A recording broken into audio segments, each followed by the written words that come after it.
freue mich, mit dir gemeinsam hier die Hour of Prayer gestalten zu dürfen und mit dir gemeinsam zu beten. Mit mir zusammen ist Lea hier. Mega schön, dass du da bist. Hello! Mega cool. Hey Lea, du bist im ICF angestellt. Ja. Was machst du? Ich bin Teilzeit für das ICF College tätig, Ja, cool. und dann arbeite ich auch noch für HR, Cool. Intern, Finance, Lohnbuchhaltung, solche Dinge. Cool, Genau. mega schön, mega Ja. schön. College heißt Mittwochabend seid ihr, da bist du dann involviert. Ja, genau, Ja, Mittwochabends Ja. und teilweise auch noch am Sonntag. Okay, cool. Genau, Ja, cool. ja. Sorry, ich muss mal eben schnell ein bisschen leiser machen, damit weil wir sonst ein Feedback haben. Hey, wenn ihr uns nicht hört oder so oder irgendwas ist, schreibt es bitte in den Chat rein. Ich bin im Chat mit dabei, einfach weil ich sicher gehen will, dass ihr uns auch auf jeden Fall hört. Okay, cool. Das heißt, Mittwochabend und Sonntag macht ihr Sachen fürs College. Das heißt, jetzt auch die Faith Tracks zum Beispiel, die wir gerade recht stark pushen, da bist du involviert. Was machst du genau? Wir haben uns aufgeteilt im Team. Ich bin jetzt spezifisch für den Pastors Key Leaders Track. Cool. Der ist, sehr cool. der hat ein bisschen andere Termine teilweise und dann auch noch für den neuen Theology Track, den wir jetzt dann starten, und der ist dann eben auch noch sonntags zum Teil. Alright, machen wir kurz 2 Minuten, 30 Sekunden Werbung für den Theology Track. Ja, I take it. Ich glaube, das ist mega cool für Leute zu hören, was genau das ist, weil sie hören Sonntag davon, aber genau, gib uns mal so 30 Sekunden Download. Ja, genau. Also ich versuche das zusammenzupacken, was ich selber schon weiß. Also der Theology Track ist eigentlich das Nachfolgeprogramm für alle, die den Bible Track gemacht haben oder irgendwie eine ähnliche Ausbildung in diesem Bereich. Und wir wollen wirklich tiefer graben in verschiedenen theologischen Themen, weil wir glauben wirklich, für die Fragen unserer Zeit müssen wir sattelfest sein. Ja. Wir müssen uns den schwierigen Fragen stellen können. Wir möchten mündig sein und wir möchten Leute befähigen, in der Bibel tiefer zu graben. Wir möchten Leute befähigen, eine Exegese schreiben zu können. Wow. Wir werden Kirchengeschichte thematisieren, weil wir glauben, dass es mega viele Schätze gibt aus der Vergangenheit, auch für heute. Ja. Wir werden Apologetik thematisieren. Right. Also wirklich Mega ganz viele cool. theologische Fächer. Sehr und cool. wir werden sehr gute Teachers am Start haben. Sehr, sehr cool. Ja, sehr, ich freue mich sehr drauf. Wer darf alles dabei sein?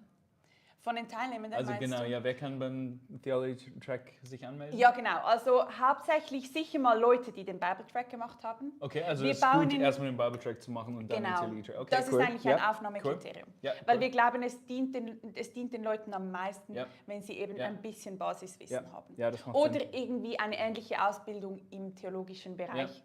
Cool.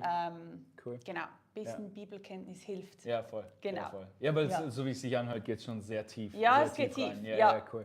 es geht wirklich tief. Ja, sehr Ja. cool. Ja? Crazy, mega schön, sehr cool. Pastors and Key Leaders Training, ganz kurz, was ist das? Weil du es vorher gedroppt hattest, Ja. einfach, dass Leute wissen, was es ist. Ja, genau. Wir möchten von der Church auch künftige Pastoren und Key Leaders ausbilden. Da gehen wir auch tiefer in Leadership-Themen rein, in Management-Themen. Und es ist auch sehr stark einfach ein 1:1 Coaching, um mit den Leuten unterwegs zu sein, auch untereinander in der Klasse, wo einfach ein super wertvoller Austausch entsteht, wo wir gemeinsam wachsen können. Ja, Mega genau. cool. Ja. Super. Hey, richtig gut. Mega coole Arbeit. Also du machst was mega Wichtiges. Das ist Ja. richtig, richtig schön. Danke dir, Lea. Hey, cool. Ich würde gerne am Anfang beten, bevor wir reinspringen, und dann erkläre ich, worum es heute Mittag gehen soll. Jesus, ich möchte Danke sagen, Vater, für die Zeit, die wir jetzt haben. Ich möchte Danke sagen, Jesus, dass du genau hier in der Mitte bist. Und in der Mitte bedeutet, dass du uns genau da triffst, wo wir sind, Jesus. Ob wir auf Gran Canaria, wie der Marco sind, oder in Deutschland oder in der Schweiz oder in Österreich oder auf Bali oder wo auch immer wir uns auf der Welt befinden. Du bist derjenige, der uns zusammenführt, der uns zusammenbringt und der so der Mittelpunkt von dem Ganzen ist, weil du bist auch derjenige, warum wir uns hier einfach treffen. Jesus, wir wollen die Anliegen, die heute da sind, wir wollen sie vor dich bringen, Jesus, wir wollen sie vor dich legen, und Jesus, wir wissen, dass du Wunder tun kannst, wir wissen, dass du Dinge tun kannst, Jesus, die weit über das hinausgehen wirst. Nicht nur, was wir können, aber auch, was möglich ist, Jesus. Und ich bete, dass heute wir diese Dinge einfach wirklich vor dir legen können, Jesus, in deinem Namen. Amen. Amen. Amen. Alright, hey, wir würden gerne 2 Sachen heute machen. Und zwar das erste ist, wir möchten gerne die Message von Sonntag einmal nochmal ein bisschen Revue passieren lassen. Wir werden ein bisschen darüber auch reden. Wir haben 2 ein bisschen unterschiedliche Perspektiven, gerade was Erziehung angeht. Nicht, weil wir nicht der gleichen Meinung sind, sondern weil wir unterschiedliche Lebenssituationen haben. Lea, du hast keine Kinder. Dementsprechend ist interessant, die Message einfach von der Perspektive da gewisse Sachen anzuschauen. Ich habe 2 Kinder.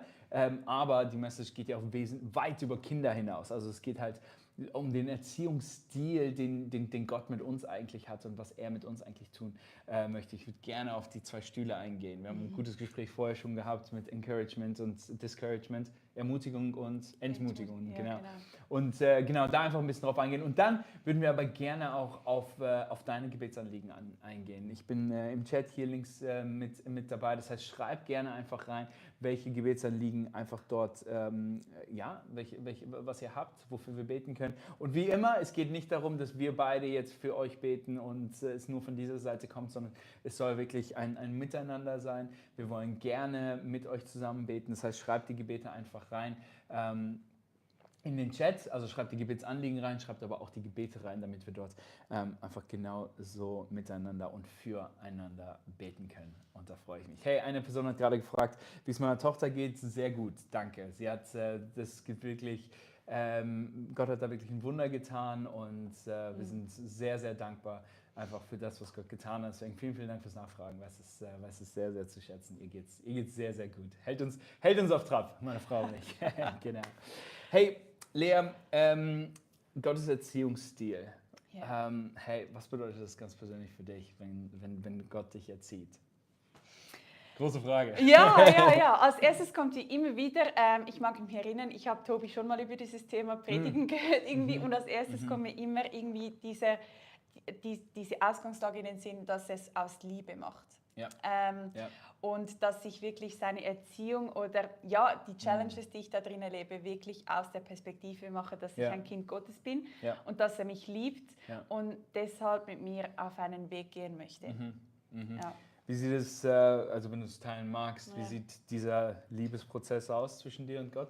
Wie erzieht er dich da in der Liebe? Gute Frage. Ich glaube, oft bedeutet es für mich, dass ich merke, Prozesse sind für mich echt eine Challenge, wo ich aus meiner Komfortzone raus muss, wo ich auch mich üben darf, muss in vielleicht Disziplin, Sachen mich ehrlich hinterfragen muss. Aber ich erlebe dann auch immer wieder, wie Gott mir zum Beispiel Menschen, Freunde, auch hier im ICF, Leute aus dem Staff zum Beispiel auch zur Seite stellt, wo ich merke, er versorgt mich und er leitet den Prozess. Ich muss es nicht, ich darf mich schleifen lassen, aber er ist so wie der Regisseur dieses Prozesses und ich muss es zulassen, aber er leitet. Mega schön. Ja. Aber du musst dich darauf einlassen. Ich muss mich darauf einlassen, ja. Was ist eine Sache, die für dich wichtig ist, um dich darauf einlassen zu können? Für mich, ich merke, ich bin jemand, der sehr, ich möchte immer möglichst viel auf einmal anpacken, hinterfrage vieles, will vielleicht Dinge auch richtig tun. Und mir kommt ein Satz in den Sinn, wo jemand mal gesagt hat, Joel Vögeli hat das mal gesagt, frag den Heiligen Geist, was ist jetzt dran? Weil sonst würden mir 50 Dinge in den Sinn kommen, wo ich überall weiß, wo Gott mich wahrscheinlich noch erziehen will oder möchte oder so. Und dann wirklich den Heiligen Geist zu fragen, hey, was ist jetzt dran? Wo möchte Gott jetzt mit mir einen Prozess gehen?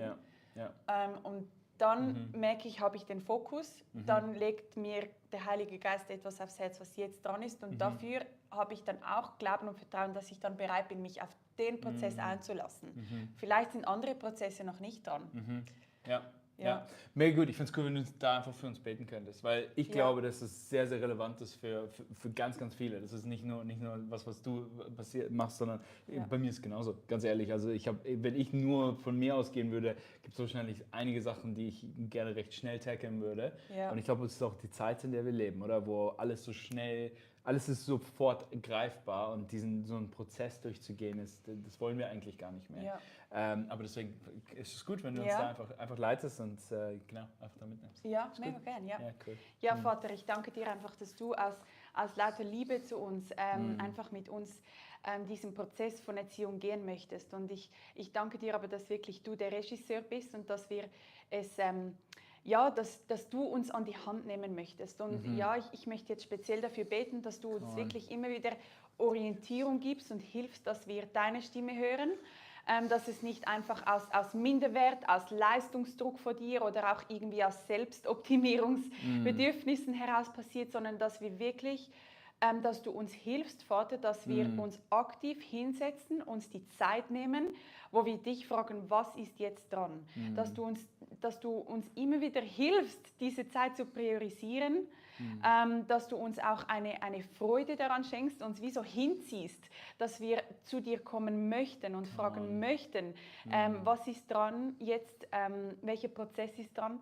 Und dann möchte ich auch beten, Heiliger Geist, dass du uns wirklich einen scharfen Blick schenkst, dass du uns hilfst zu unterscheiden zwischen dem, wo wir überall das Gefühl haben, es ist noch nicht gut genug, das sollte noch besser sein, dass du uns auch hilfst zu unterscheiden, einfach zwischen all diesen verschiedenen lauten Stimmen heutzutage und dass du uns aufzeigst, welcher Prozess ist jetzt heute einfach in dieser Lebensphase dran. Vater, ich danke dir, dass du uns darin leitest und wirklich uns aufzeigst, auch aufzeigst, wie du in Liebe diesen Erziehungsprozess mit uns gehen möchtest.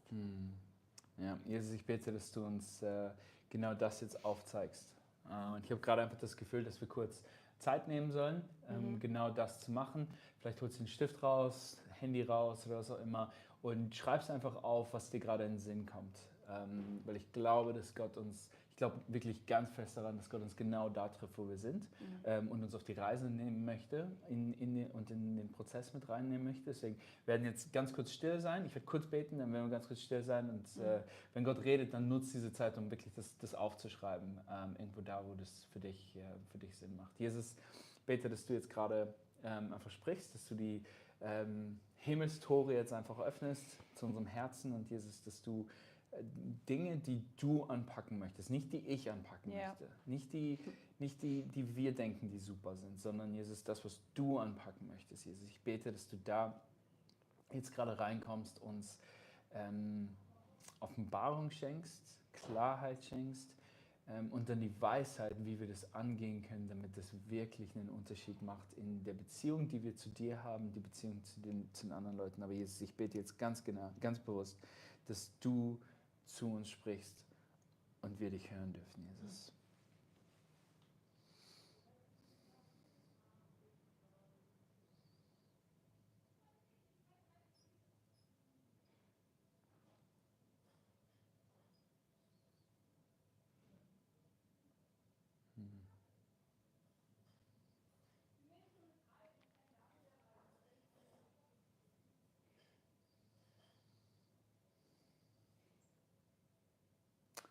Danke, Jesus, dass du sprichst.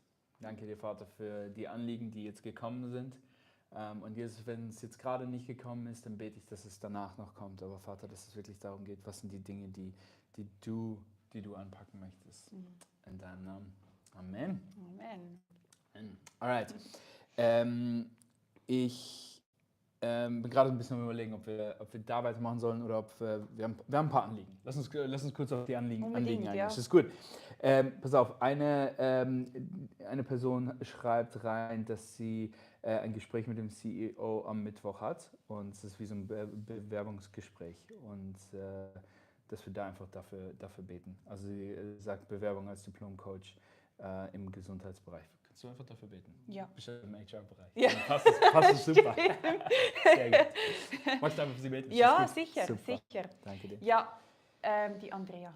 Genau, ja. Ja. Vater, ich danke dir einfach für Andrea. Ich danke dir für diese offene Türe, für dieses Bewerbungsgespräch und ich danke dir einfach, dass du sie wunderbar und einzigartig geschaffen hast. Ja. Und egal wie dieses Bewerbungsgespräch am Mittwoch ausgeht, ich bete einfach, dass sie die Gewissheit und einfach die Identität tief verankert in dir hat.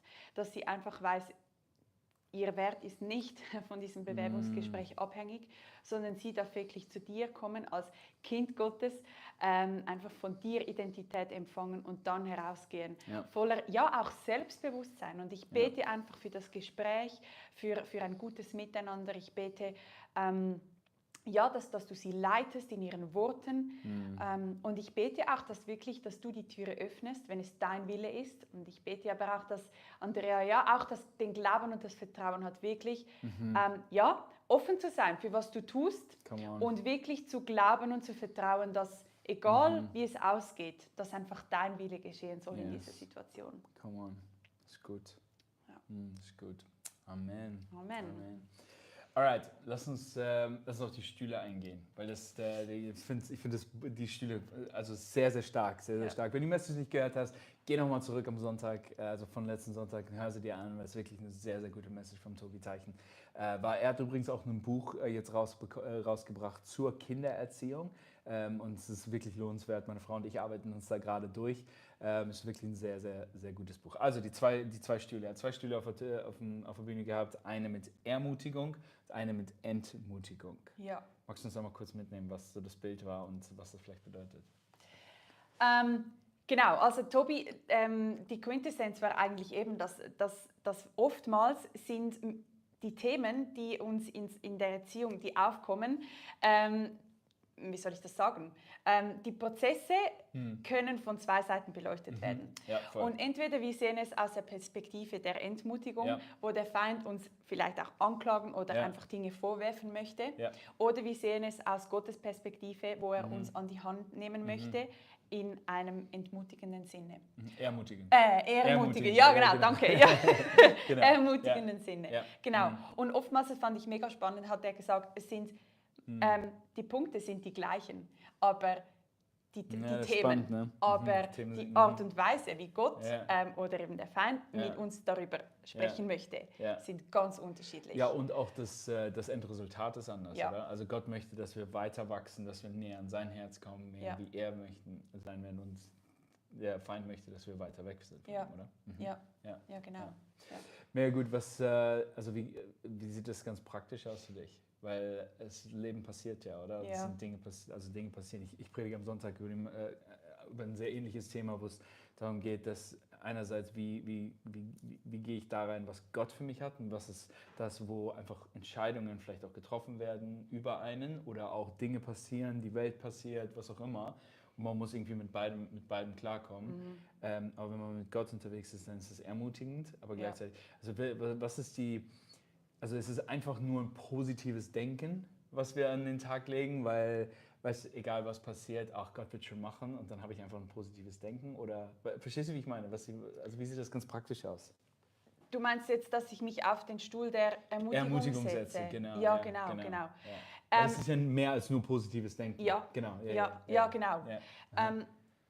Für mich, ich merke, wenn ich einfach aus mir heraus positiv denken möchte oder wenn ich es einfach geschehen lasse und nicht aktiv mich entscheide, dann ist es positives Denken, dann bin ich abhängig davon, wie mein Tag läuft und entweder ich bin dann ermutigt oder entmutigt.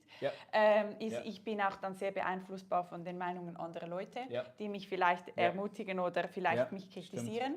Stimmt. Und so weiter. Aber dann bin ich ausgesetzt, so ein bisschen. Wenn ich aber mich ganz bewusst, für mich bedeutet das wirklich dann am Morgen hinzusitzen und einfach wirklich Wahrheit von Jesus zu empfangen. Cool. Vielleicht auch zu fragen, Jesus, was hast du heute für mich? Und dann gibt er mir vielleicht ein Bild oder ein Wort und dann kann ich davon zehren. Und dann sehe ich meinen Tag und sehe ich auch die Erziehungsprozesse aus dieser ermutigenden Perspektive raus. Aber ich merke, und das ist gerade mega eine Challenge für mich, die einfach, wenn viel läuft, dann versuche ich dort zu kürzen. Und ich merke dann wirklich, das wurde mir bei der Predigt so bewusst, ich muss mich auf den Stuhl setzen. Also Gott schreit mich nicht an, wenn ich mir die Zeit nehme, wirklich in seine Gegenwart zu gehen und auch dann die Ermutigung zu empfangen. Manchmal ist es einfach, das wegzulassen. Ja. Also die Zeit mit Gott wegzulassen ist einfach, oder?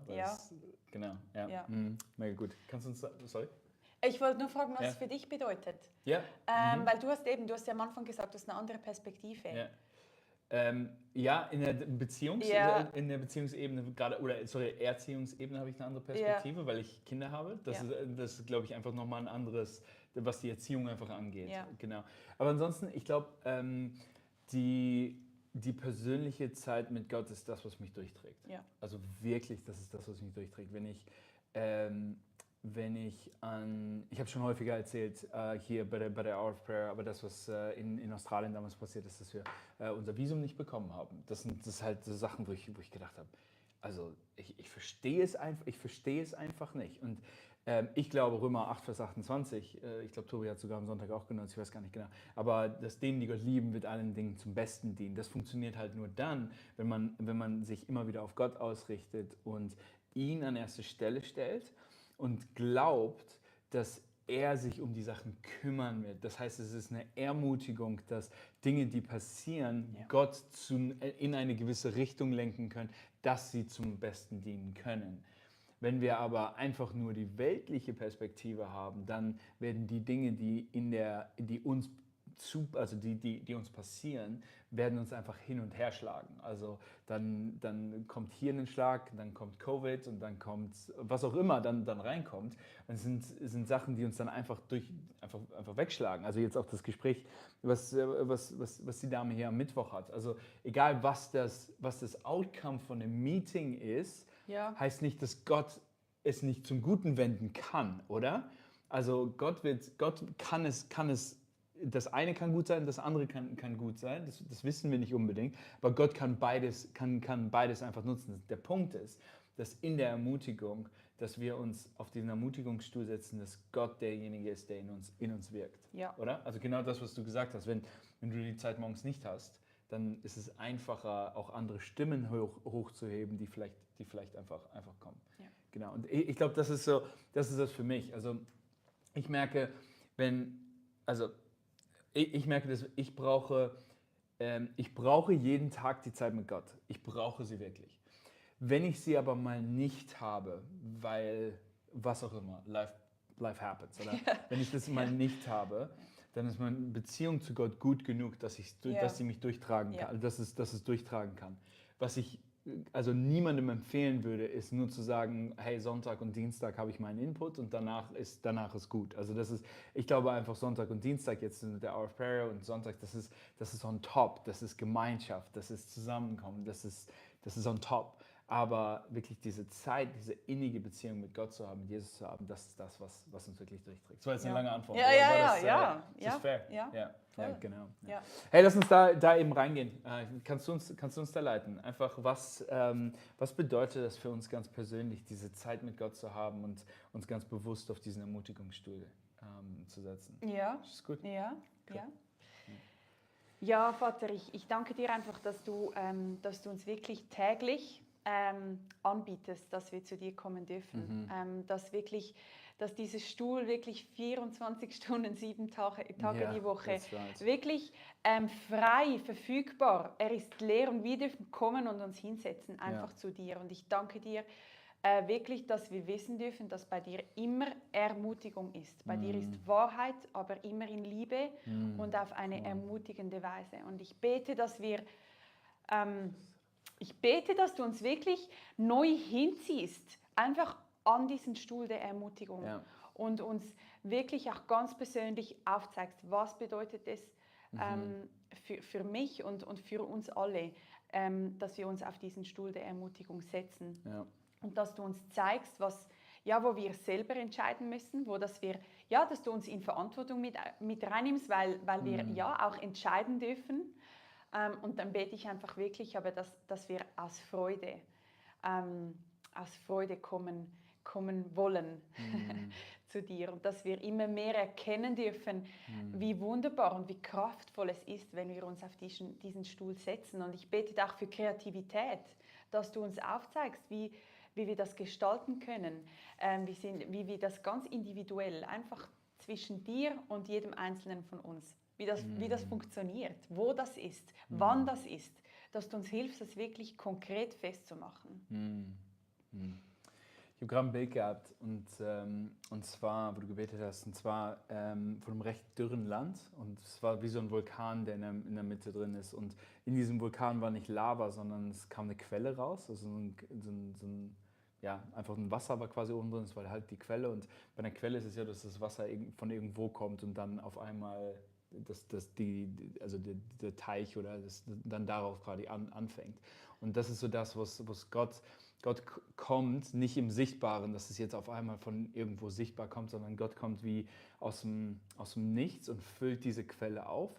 Und wenn sie voll genug ist, dann fließt sie über. Aber wir brauchen diese Zeit mit ihm, dass er in uns diese Quelle zum Überfließen bringen kann und nicht, dass wir es aus uns heraus versuchen, das Wasser irgendwie raussprudelt, sondern dass Gott derjenige ist, der das Wasser auffüllt und dann quasi rüberfließt und dann dieses Dürreland, was drumherum ist, dann quasi weitergeben kann. Das heißt, es geht nicht darum, dass wir das versuchen auszufüllen, sondern dass Gott derjenige ist, der das auffüllt. Ja. Genau. Ja. Hey, lass uns noch kurz auf Erziehung mit anderen Leuten eingehen. Also gerade was einfach dein Einfluss im College, im HR, vielleicht auch sonst Freundschaften oder sonst, weißt du, du bist im Connect-Team auch am Sonntag. Ja. Was bedeutet das für dich, dass Gott dich erzieht einerseits und dass du das vielleicht auch, wie du es weitergibst oder auch, wie du mit anderen Leuten unterwegs sein darfst in dem Ganzen? Ja. Mir kommt gerade mega fest in den Sinn, dass es für mich auch bedeutet, dass ich ganz ehrlich und nahbar bin mit meinen Prozessen, wo Gott mich vielleicht gerade erziehen möchte. Spannend. Dass ich da jetzt, wenn ich einfach an meine Freundschaften oder auch an mein Team denke, dass ich offen bin und auch wirklich teile, wo ich noch Potenzial habe. Also genau, dass ich das lebe, so diese Authentizität auch darin, weil schlussendlich sind wir in jedem Stadium, wird Gott irgendeinen Punkt haben, wo er uns erziehen möchte. Ja, genau. Ja. Und dann bedeutet es für mich einerseits, dass ich groß träume und überlege, wo möchte mich Gott reinführen und vorbereiten für spätere Seasons, wo ich vielleicht auch Prozesse schon gehen kann. Ja. Aber dann auch, wo ich einfach dieses, wie soll ich sagen, so ein gewisses Mutterherz in mir schlägt, jetzt vielleicht für mein Team, voll. Am Sonntag für das College-Team oder auch jetzt eben, ich bin noch im HR-Bereich, jetzt auch für den Staff, wo mein Herz dafür schlägt, dass es den Menschen gut geht und dass sie gesund arbeiten können. Mega schön. Und da einfach meine Augen jeden Tag oder mein Herz offen zu haben, durch das Office zu laufen und irgendwie mich auch führen zu lassen, dass Gott mich jetzt schon gebrauchen kann mit diesem Mutterherz. Ja, mega schön. Ja. Mega schön. Okay. Richtig gut, was du gerade gesagt hast. Das ist richtig gut, weil das auch etwas ist, was jeder Einzelne von uns machen kann. Ja, also mega. Egal, ob man Kinder hat oder nicht, oder? Ja. Ich meine, es geht ja wirklich jetzt darum, dass es nicht um diese Erziehung. Ja. Wie kannst du dieses Mutterherz mit reinbringen oder wenn du ein Vaterherz oder Mutterherz mit reinbringen in deine Arbeit, ganz ehrlich, in dein Fitnessstudio, weißt du, in dein Umfeld mit reinbringen? Finde ich mega gut, richtig guter Ansatz. Was würdest du sagen, wenn du schon was hast, ist etwas, wo du durch einen Prozess durchgegangen bist mit Gott, was du weitergeben durftest oder weitergeben kannst? Wenn es jetzt gerade nichts sagen, ist auch gut, aber einfach gibt es etwas, wo Gott dich durch einen Prozess durchgenommen hat, wo du gemerkt hast, das möchte ich verändern oder da möchte ich was reinbringen oder genau. Macht die Frage Sinn? Also du meinst einen Erziehungsprozess? Ja, genau. Ja.